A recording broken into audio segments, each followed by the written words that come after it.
Shalom, salam berkat dari kami untuk pendengar sekalian. Saat ini pendengar akan diberkati dengan program Hari Ini Harinya Tuhan bagian yang ke-8. Sebuah program rohani tentang doktrin Alkitab yang menolong kita untuk semakin tertanam dalam kebenaran firman dan bertumbuh dalam kemuliaan. Bersama hambanya, Pendeta Gilbert Lumwendo, STH. Banyak orang merasa doktrin Alkitab sebagai sesuatu yang membingungkan. Tetapi tahukah saudara bahwa doktrin Alkitab intinya adalah memahami Alkitab dengan benar, dengan pemahaman yang sistematis, sehingga kita terus dapat tertanam di dalam kebenaran firman, sehingga kita terus bertumbuh di dalam kemuliaan Allah. Buka hati saudara sekalian untuk menerima berkat-berkat firman-Nya hari ini. Hidup yang paling indah adalah hidup yang bebas dari berbagai hukuman. Tetapi sebaliknya, hidup yang paling penuh dengan tekanan adalah hidup di mana seorang dikejar-kejar oleh hukuman. Saya ambil contoh sederhana, seorang yang dikejar-kejar oleh penagih hutang misalnya. Hidupnya akan merasa tidak tenang karena dia tahu itu kesalahannya. Sebuah hukuman akan menimpa dia dan di situ dia dalam ketakutan. Atau mungkin seorang narapidana yang melarikan diri dari tahanan misalnya. Itu akan menjadi orang yang gak akan pernah tentram dalam hidupnya, gak pernah akan tentram dalam jiwanya. Kenapa? Karena dia dikejar-kejar oleh hukuman.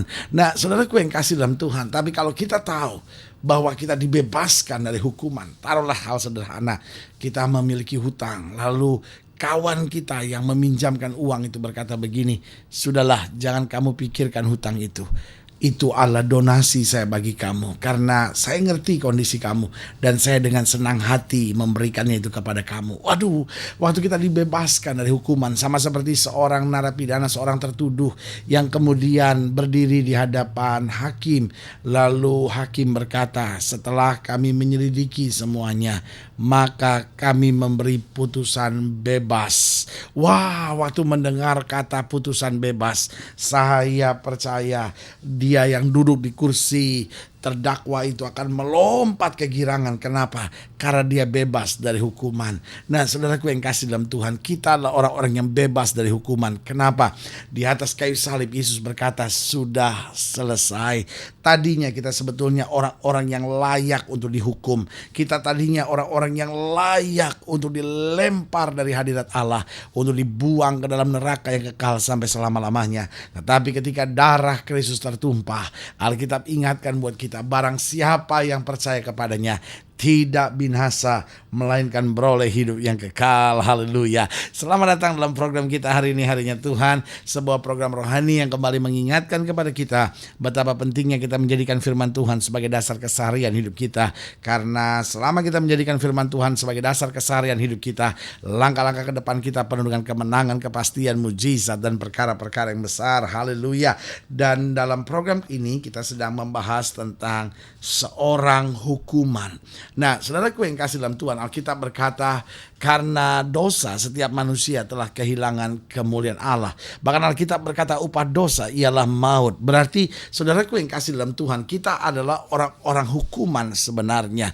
Tetapi syukur kepada Allah yang di dalam Kristus telah menanggung dosa isi dunia, menanggung hukuman. Sehingga setiap kita menyadari bahwa di dalam Kristus kita adalah orang-orang yang merdeka. Kita adalah orang-orang yang tidak lagi diperhamba. Kita adalah orang-orang yang tidak lagi terikat oleh berbagai hukuman dunia. Tapi kita akan berjalan dari kemenangan lepas pada kemenangan, masuk dalam kemuliaan yang kekal. Haleluya. Nah, saudaraku yang kasih dalam Tuhan, dalam program ini kita masuk pada surat Paulus kepada Filemon. Nah, menarik untuk kita pelajari surat Paulus kepada Filemon ini, karena dari berbagai surat yang ada, maka surat Paulus kepada Filemon ini adalah surat Paulus yang sangat spesifik kita pelajari, karena surat Filemon ini ditulis oleh Paulus sendiri, dan Paulus menulisnya di tahun sekitar 60-61 begitu, dan Paulus menulis surat ini kepada seorang yang bernama Filemon, dan seorang ini adalah seorang yang kaya sebetulnya, dan dia memiliki beberapa orang budak, dan salah satu dari budaknya ini adalah seorang yang bernama Onesimus. Nah, Filemon ini tinggal di Kolose. Jadi di wilayah Kolose dia tinggal. Dan Filemon ini diselamatkan Tuhan, bertobat, mengaku percaya kepada Kristus melalui pelayanan Paulus ketika Paulus mengunjungi Kolose. Namun di tengah-tengah keselamatan, dan mungkin ini salah satu alasan kenapa dia hadir di ibadah, kenapa dia menyerahkan hidupnya kepada Tuhan. Karena Filemon ini sedang ditimpa sebuah masalah. Karena Onesimus, salah seorang hambanya itu, berbuat sesuatu yang jahat terhadapnya, bahkan mencuri barang-barang miliknya. Nah, dalam situasi seperti itu diperkirakan bahwa itulah saatnya bahwa dia menyerahkan hidupnya kepada Tuhan. Namun kemudian dalam perjalanan Paulus setelah meninggalkan Kolose, lalu dalam perjalanan selanjutnya Paulus ditangkap di Roma karena pekabaran Injil. Nah, di Roma ini dia bertemu rekannya di penjara yang bernama Onesimus. Nah, dalam percakapannya akhirnya kemudian Paulus menyadari bahwa Onesimus ini ditangkap karena perbuatan salahnya terhadap Filemon. Nah, kemudian Paulus mulai membimbing dia untuk bertobat, menerima Kristus sebagai Tuhan dan Juru Selamat. Dan kemudian akhirnya Onesimus dijamah Tuhan dan bertobat. Dan setelah bertobat, maka kemudian Paulus mulai berbicara lebih jauh dan menyadari latar belakangnya Onesimus. Akhirnya Paulus bisa melihat ada hubungan yang baik bahwa Filemon sudah bertobat, diselamatkan. Onesimus juga sudah bertobat dan diselamatkan. Karena itu Paulus menulis surat ini, dan lewat surat ini Paulus sebenarnya mau menggugah Filemon untuk dapat menerima kembali Onesimus yang walaupun telah bersalah namun kan sekarang sudah bertobat. Karena itu Paulus dalam suratnya menekankan statusnya sebagai orang hukuman. Dengan lain kata, Paulus mau bilang, kalau kita mau bicara tentang orang hukuman, kita sebetulnya semua adalah orang hukuman. Aku adalah orang hukuman. Nah, itu yang Paulus sebetulnya mau menjelaskan kepada Filemon agar Filemon dapat menerima kembali Onesimus itu. Makanya kalau sudah lihat dalam Filemon 1, mulai dari ayat yang pertama dikatakan dari Paulus. Nah, kalau sudah baca surat-surat Paulus yang lain, sudah jumpai dari Paulus, seorang hamba Kristus, seorang yang diselamatkan oleh anugerah. Tapi di ayat ini dia berbeda sekali. Dia bilang dari Paulus, seorang hukuman karena Kristus Yesus. Dan dari Timotius saudara kita, kepada Filemon yang kekasih, teman sekerja kami, dan kepada Apfia saudara perempuan kita, dan kepada Arkhipus, teman seperjuangan kita, dan kepada jemaat di rumahmu, kasih karunia dan damai sejahtera dari Allah Bapa kita dan dari Tuhan Yesus Kristus menyertai kamu. Jadi tekanan Paulus di sini justru kepada seorang hukuman. Dengan lain kata, kalau kita bicara tentang kebenaran dan jasa, masing-masing kita bisa berbeda. Tapi kalau kita menyadari bahwa tadinya kita adalah orang-orang yang harusnya dihukum, nah maka Paulus melihat semua kita sebetulnya sama. Bahwa kalau kita hidup sekarang hanya karena anugerah. Nah, pertanyaannya, mengapa kita semua adalah orang hukuman? Yang pertama, karena dosa menuntun kita pada hukuman. Dosa menuntun kita pada hukuman. Nah, soalnya bisa saja bilang, tetapi pendeta saya kan orang yang berusaha jadi orang baik. Nah, itu yang dialami oleh Filemon. Filemon mau bilang, saya kan tidak bersalah. Gak ada hak saya dong untuk menerima Onesimus kembali. Saya kan orang yang gak bersalah. Saya kan orang yang benar. Tetapi saudaraku yang kasih dalam Tuhan, yang mau ditekankan oleh Paulus, kita tadinya adalah orang-orang hukuman. Betul, kelihatannya di sebagian tertentu kita benar. Tapi di bagian lain kita juga orang-orang yang berdosa. Kita orang-orang yang bersalah. Saudara boleh mendengar program ini dan berkata, tapi saya orang beragama, saya tidak pernah berbuat yang jahat. Betul, tetapi kalau kita mau jujur, pasti ada dosa dalam hidup kita. Dan Alkitab berkata karena dosa itu akan menuntun kita pada maut. Dosa itu membuat kita kehilangan kemuliaan Allah. Karena dosa itu yang akan menuntun kita masuk pada hukuman. Nah, saudaraku yang kasih dalam Tuhan, gak ada yang bisa menyelesaikan dosa kecuali anugerah Allah. Karena itu sekali lagi saya tegaskan bahwa dosa menuntun kita pada hukuman. Jadi saudaraku yang kasih dalam Tuhan, kita adalah orang-orang yang terhukum kecuali di dalam Kristus kita dibebaskan. Karena itu Alkitab tegas berkata, kalau sudah lihat dalam Roma pasal 8, dalam Roma pasal 8 ayat yang pertama, Alkitab bilang apa di situ? Dikatakan, demikianlah sekarang tidak ada penghukuman bagi mereka yang ada di dalam Kristus Yesus. Jadi saudaraku yang kasih dalam Tuhan, dosa menuntun pada hukuman, tapi Kristus menuntun kita pada kemuliaan. Nah, yang kedua saya pelajari mengapa kita orang hukuman. Karena tanpa darah Yesus, hukuman kita tidak dapat dibatalkan.